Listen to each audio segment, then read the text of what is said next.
how you doing? Sam here, Comic Book Sam, and I'm here with my latest Flux Sub. What is a Flux Sub? It's a first look subscriber unbagging where I take the latest copy of 2000 AD, open it up, have a look at it, give you all the spoilers, give you all my reactions. It's all good fun. So this week, more subscriber shenanigans. I decided to renew my subscription and subscribe to the magazine as well, which meant cancelling my 2080 subscription and renewing it to a combined 2080 and magazine subscription. So I did that, and I was assured that there would be no disruption in my subscriptions. However, 2080 and the magazine never turned up.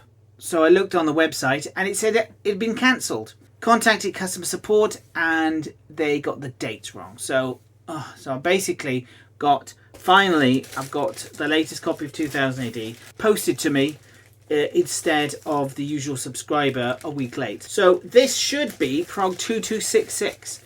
So I hope. So let's open it up and make sure that they've sent me the right copy. Okay, straight across. Here we go. Is this going to be the right copy? Let's see. Da, da, da, da, da, da. Boom! 2266. Yes. Get my glasses on because I can't see anything. Oh, hello. I didn't see you before. Right. Power Surge. Citrix wields the world spirit. 2266. Phew. Right. That looks pretty good. Leah Gallagher on the art there. Nice white cover. That is a mighty sword. Brilliant. Let's have a look inside the PROG. Okay, PROG 2266. Again, I love this cover. It's great. The white and the sort of gold lettering there. Absolutely brilliant. Anyway, as always, let's read the damage report. Damage report, Journal of the Plague Years, week 82. Working from home can bring many distractions. There's the excitement of which domicile the delivery driver that's just pulled up outside is going to. There's the ever-present temptation of the biscuits in the kitchen. Nope, this droid's on a health kick. But there's few more enjoyable than watching a Prime Minister being skewered live on his own deceit at PMQs. Right, more politics in the damage report. Anyway, we've got Thrill of the Future here. Jaeger, Ferox, not a big fan. The last series was really confusing. Yes, not so good. Anyway, Working Girl Part 4, Judge Dredd. The final part of the Ken Nyman and Patrick Goddard story with colours by Dylan Teague. It's all kicking off now. Mona's bored. He's not completely knackered and she manages to hang on. And it's a race to the final now. Mona decides to go on the offensive, ditches her board and kicks off Sharsky, which in a quite cold-hearted move because she knows that he's going to die. And he explodes. Or does Dredd shoot him? It's a bit unclear. Mona reaches the rendezvous point and apologises for not having the real merch, but she does. Turns out she had the real merch and everyone else was a decoy. They give her a hell of a lot more money than she thought. 20,000 instead of 3,000 credits. It's a retainer fee. Basically, they're dragging her into the criminal enterprise, the Mask of a 23 Faces. And it finishes like that. Oh, bloop, what have I got us into? So basically, this is all a setup for the next story with Mona in it. When she is now part of a criminal gang she'd never wanted to be. It's a bit of a shame that this whole four-parter is just a setup for another story. It would be good if it was his own story itself. But still, great art by Patrick Goddard. Action, intrigue. You get to know a bit more about Mona, the character. It's good. It was really good. I will look forward to the further adventures of the sky-surfing Amazon delivery woman, Mona. We've got letters here. Not at the back because they've got that new feature of the 45 years of 2000 AD, and essentially a lot of the letters here they're talking about the 45th birthday of 2000 AD. And we've got Proteus Vex. Proteus Vex very strange. It's like, oh, it's a weird thing floating there. And let's just chat away, basically. Chat away. Having a bit of a approach effect moment there. And let's just chat away, basically. Chat away. Having a bit of a approach effect moment there. Blah, blah, blah. Usual Project Effect stuff. The Order, again, lovely art, but I can't be bothered with this. I'm not reading that. Look, that looks a bit like John Constantine with a cravat. What's he doing there? Yeah, it looks weird. Art is great, but I've no interest in the story. Kingmaker, Part 5, Falls the Shadow. This is the stuff.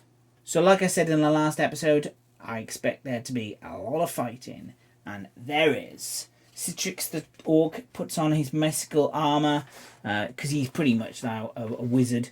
And it's a massive fight. Heads flying off. His giant weird sword causing eruptions. Oh, very good. Good battle.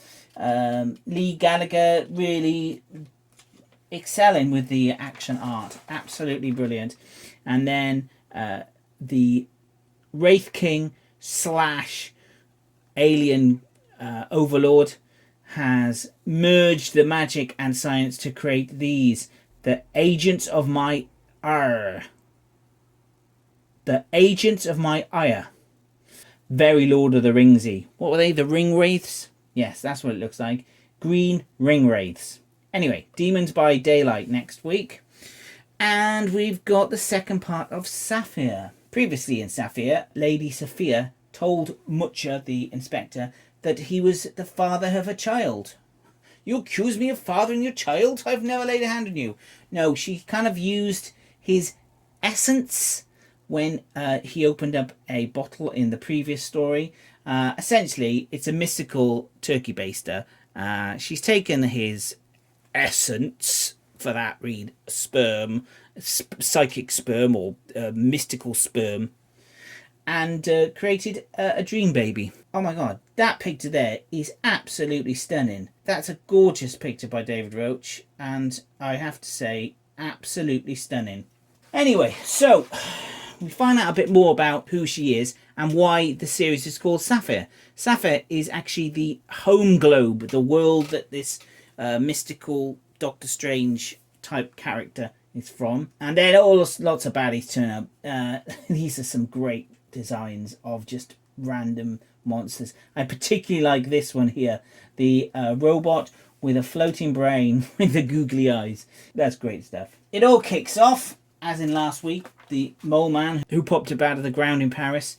He attacks the lady with the dream baby, and I didn't catch it last week, but I was made aware of it, and it's pretty clear now. It's Henri Toulouse-Lautrec, the famous painter from the 1800s. The blue dog turns into a blue wolf and attacks these skeletons. Some great skeleton work there by Dave Roach. Look at that. I would love to read a Jason and Argonaut story with the animated skeletons there. That's a bit cruel. She manages to save herself but leaves Henri out.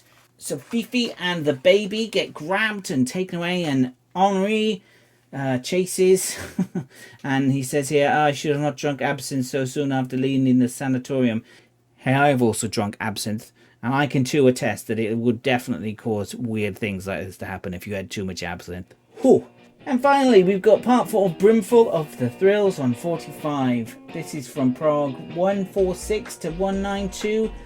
They're giving us lots of information about it, mentioning here Holiday in Hell, the first published work by Alan Moore is noticed here, and they mention Albanat Snaz here, who's the first multi-part work by Alan Moore. I did love Albanat Snaz. He was a great character, and those Alan Moore stories were absolutely brilliant. I think he was brought back briefly for a Regend or Sci-Fi special recently by Phil Cornwell, but he's a great character, and those Alan Moore stories were great. Yeah, so with an advert for Judge Dredd the magazine on the back, that was PROG 2266.